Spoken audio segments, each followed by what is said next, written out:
Hi, good evening. This is Scott at Scott Trades on Twitter with StockMarketMentor.com and your chart of the day. I want to take a look at AQUA water technology. This is ticker AQUA.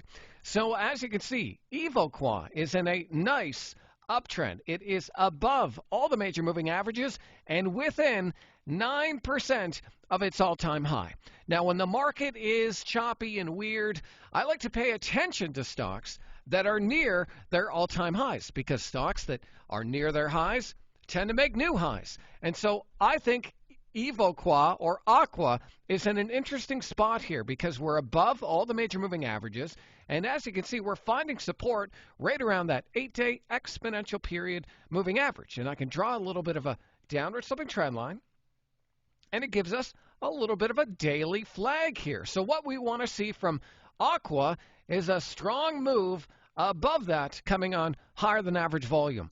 Now within this consolidation, it's been pretty healthy price action. Look at the volume here. It goes up on high volume, pulls back on low volume, and today just a nice quiet inside day, kind of an indecision. You know, no one's really aggressive. The buyers aren't aggressive and the sellers aren't aggressive. So I love this quiet consolidation day.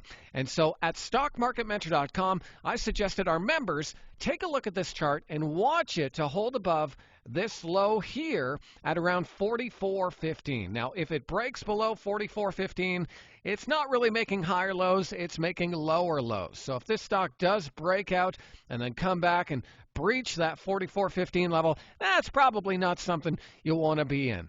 What I also like about this stock is the fundamentals. So let's bring in the chart from MarketSmith.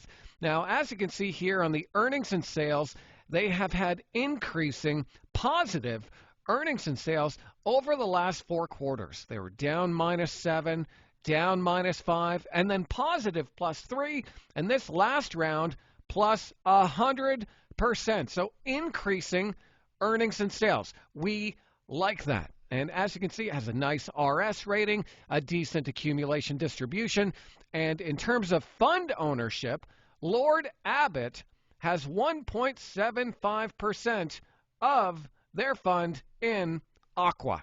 And so I like that there is a big fund involved in one of the IBD mutual funds in this stock because we want to be in stocks that the big money is in. And so I think that AQUA is definitely a stock we should keep an eye on. We'll want to watch for a strong break above that downward sloping trend line coming on higher than average volume. And if you want to see how we're trading it over at stockmarketmentor.com, click the link below. Take a trial, and we'll see you on the other side.